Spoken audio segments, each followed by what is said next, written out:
नमस्कार, मैं रिजवान अंसारी हाजिर हूं आपके बीच सुप्रीम कोर्ट अपडेट के साथ। साथियों, जैसा कि आपको पता है कि माननीय सर्वोच्च न्यायालय में 69,000 शिक्षक भर्ती से संबंधित मामला, आरक्षण से संबंधित मामला पेंडिंग चल रहा है, जो कि विगत कई बार से सुनवाइयां हुई और नहीं हुई, तमाम चीज़ें उसमें पसोपेश की स्थिति बनी हुई थी। आप तमाम साथियों के विशेष आग्रह और अनुरोध पर टीम ने इस मैटर में इन्वॉल्व होकर लड़ने का एक फैसला लिया, लड़ने का निर्णय लिया।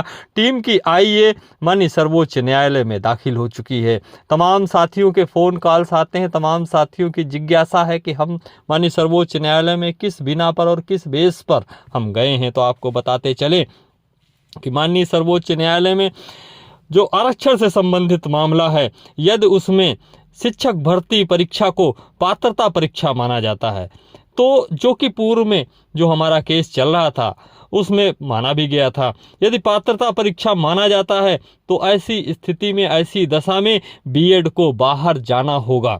यदि बीएड बाहर जाता है तो सरकार अवश्य ये प्रयास और प्रयत्न करेगी। आप सभी भली भांति जानते हैं और परिचित भी हैं इस बात से कि सुप्रीम कोर्ट अपनी स्पेशल वीटो पावर 142 का इस्तेमाल करते हुए बीएड को सुरक्षित करे। ऐसी स्थिति में चूंकि उनके पास में एक योग्यता नहीं होगी, ऐसी स्थिति में हम हमारे वकीलों के माध्यम से अपना पक्ष वहाँ पे रख रहे हैं, जो कि हमारी आईए में वहाँ पे दाखिल है, कि हमारे लोगों को, हमारे जो याची हैं उनको भी उसी तरीके से जैसे कि बीएड को संरक्षित और सुरक्षित किया जा रहा है, उसी तरीके से हमारे लोगों को भी सुरक्षित और संरक्षित किया जाए। जैसे उनके पास में एक योग्यता कम है आरक्षण की, वैसे ही हमारे पास में एक योग्यता कम है। साथियों, दूसरी स्थिति में यह होगा कि पार्ट ऑफ सिलेक्शन माना जाएगा। दो चीज़ें हैं, दो में से एक चीज़ ही मानी जाएगी, या तो पात्रता परीक्षा या पार्ट ऑफ सिलेक्शन।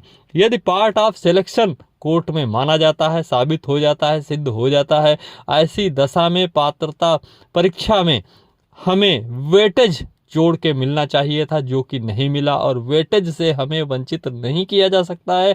वेटेज हमारा अधिकार है, जो कि नियमावली के अंदर है, जो बेसिक शिक्षा नियमावली उत्तर प्रदेश सरकार है उसमें है, और सुप्रीम कोर्ट के जो पूर्व का जजमेंट है 25 जुलाई 2017 का, उसमें भी वेटेज का जिक्र किया गया है। तो वेटेज हमें नहीं मिला है। ऐसी कंडीशन में हमारा ये दावा है। तीसरी परिस्थिति और बनती है, सरकार चूंकि बहुत ही चालाकी के साथ में, बहुत ही होशियारी के साथ में उसने 6800 विसंगतियों की एक सूची जारी की थी, आप सभी को पता है। जबकि बच्चों का ये कहना है, जबकि तमाम लोगों का ये कहना है कि विसंगतियां 19,000 के लगभग हैं। यदि ये विसंगतियां 6900 पाई जाती हैं तो 10% हो जाएगा। 69,000 शिक्षक भर्ती के पदों के सापेक्ष ये 10% हो जाएगा। और यदि 10% होता है, 6900 से एक भी ऊपर होता है तो 10% होता है, और 10% यदि विसंगतियां पाई जाती हैं तो सुप्रीम कोर्ट का एक सेटल्ड लॉ है, यदि किसी भर्ती में 10% की विसंगतियां पाई जाती हैं तो पूरी की पूरी भर्ती रद्द करके दोबारा से भर्ती संपन्न की जाए।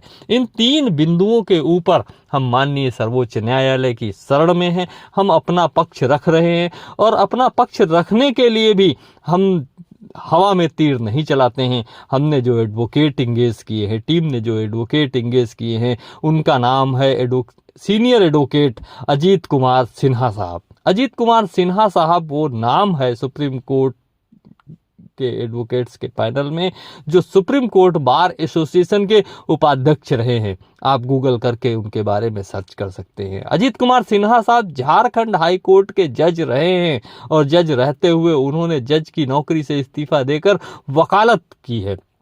बहुत सारे मामले होते हैं, चूंकि सीनियर हैं, मोस्ट सीनियर हैं, बहुत सारे मामले होते हैं सुप्रीम कोर्ट में, तो जिन्हें हल करना मुश्किल होता है, उन तमाम मामलों में सुप्रीम कोर्ट अजीत कुमार सिन्हा साहब को अपना सलाहकार नियुक्त करती रहती है। कई मामलों में वो कोर्ट के सलाहकार भी हैं। साथियों, इन तमाम मामलों को लेकर हम अजीत कुमार सिन्हा साहब के समक्ष पक्ष रख रहे हैं। विगत तीन सुनवाइयां जो हुई, उसमें हमारे सीनियर एडवोकेट्स के साथ में पूरा का पूरा पैनल सुप्रीम कोर्ट में उपस्थित रहा।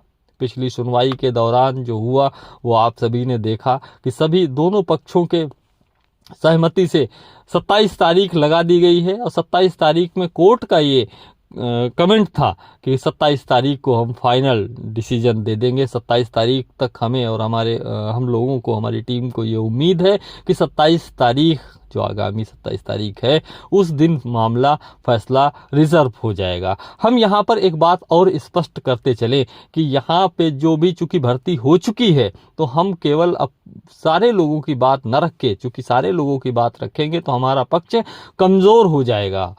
ऐसी स्थिति में हम केवल अपने पिटिशनर्स की ही बात वहाँ पे रख पा रहे हैं, अपने याचियों की ही बात रख पा रहे हैं और उनकी ही लड़ाई हम लड़ पा रहे हैं। साथियों, यदि भविष्य में मौका मिला तो हम हमेशा पूरे शिक्षा में समाज के लिए खड़े हैं। चूंकि इस समय परिस्थितियां केवल याचियों के लिए लड़ने के लिए हैं, इसलिए हम केवल हमारे याचियों के लिए ही लड़ रहे हैं। ऐसी दशा में टीम ने निर्णय लिया है अपने वकीलों से राय मशविरा और विचार विमर्श करने के उपरांत कि 27 तारीख की सुनवाई से पहले कुछ डॉक्यूमेंट्स हमें फाइल करने हैं, कुछ एक्स्ट्रा डॉक्यूमेंट्स हमें माननीय न्यायालय में दाखिल करने हैं। उसके हेतु यदि कोई साथी स्वेच्छा से, खुले मन से इच्छुक है याची बनने के लिए, तो याची प्रक्रिया अभी गतिमान की जा रही है, शुरू की जा रही है, जो कि बहुत ही शीघ्र हमें दाखिला भी करना है, बहुत ही शीघ्र जिसे बंद कर दिया जाएगा। हम आपको एक बात और अवगत कराते चलें कि कुछ लोगों का ये भी प्रश्न है कि पूर्व में जब सुप्रीम कोर्ट या हाई कोर्ट में मुकदमा चल रहा था, उस समय वो याची बने थे, तो उनको बताते चलें, स्पष्ट रूप से उन्हें क्लियर होना चाहिए कि वो मुकदमा आपका फाइनल हो चुका था, उसमें जजमेंट आ चुका था। ये नया केस है, वो दूसरा केस था, ये दूसरा केस है। उस केस में बने हुए याचियों को इस केस से कोई राहत, कोई लाभ नहीं मिलेगा, क्योंकि इससे उसका कोई सरोकार नहीं है। ये नया केस है, इसमें जो याची जुड़े हुए हैं उन्हें ही इससे राहत मिलेगी। और स्पष्ट तौर पे हमारे जो सीनियर एडवोकेट हैं अजीत कुमार सिन्हा साहब, उनके द्वारा यह बोला भी गया है कि आप अधिकतम इसमें याची राहत की ही उम्मीद कर सकते हैं, इससे अधिक की आप उम्मीद अपेक्षा न करें, क्योंकि हम तो चाहते थे कि सारे लोगों को साथ लेकर चलें, लेकिन वकीलों के द्वारा हमें स्पष्ट और खुले तौर पर ये बोल दिया गया कि इसमें आपके पिटिशनर्स के अतिरिक्त हम कोई अन्य लाभ नहीं दिला पाएंगे, अन्य लाभ दिला पाने में सक्षम नहीं हैं। इसलिए हम बिल्कुल क्लियर कट आपके समक्ष बात रख रहे हैं, जैसे कि हमेशा रखते रहे हैं। साथियों, जो साथी स्वेच्छा से, अपनी इच्छा से सोच विचार कर, खूब मन से विचार करके याची बनना चाहते हैं, वो भी बन सकते हैं। याची प्रक्रिया बहुत ही शीघ्र बंद होने जा रही है। ऐसी दशा में आप अपना निर्णय अपने विवेक और बुद्धि विवेक से ले लीजिए। हमारा केवल इतना प्रयास है कि हम माननीय न्यायालय में अपना पक्ष दमदारी के साथ में, पूरी दमखम के साथ में और पूरी तैयारी के साथ में माननीय न्यायालय के समक्ष रखें। बाकी फैसला क्या होगा, क्या नहीं होगा, ये माननीय न्यायालय के ऊपर डिपेंड करता है और ईश्वर की इच्छा और मनसा के अनुरूप जो भी होगा, जो भाग्य में लिखा होगा, उतना हमें अवश्य मिलेगा। या भाग्य से ही एक मौका, हमें ऐसा लगता है कि भाग्य से ही एक मौका मिला है हमें, जिसमें हम अपनी पूरी दमखम और पूरी तैयारी के साथ में लड़ रहे हैं माननीय न्यायालय के साथ में। भविष्य में जो भी अपडेट होगी वो पोस्ट के माध्यम से, सोशल मीडिया के माध्यम से मिलेगी। बहुत ही कोई ज़रूरी हुआ, आवश्यक हुआ तो ऑडियो के माध्यम से आपको पोस्ट मिलेगी। आपका बहुत बहुत धन्यवाद, आपका बहुत बहुत आभार। आपके संघर्ष का साथी रिजवान अंसारी। जय हिंद।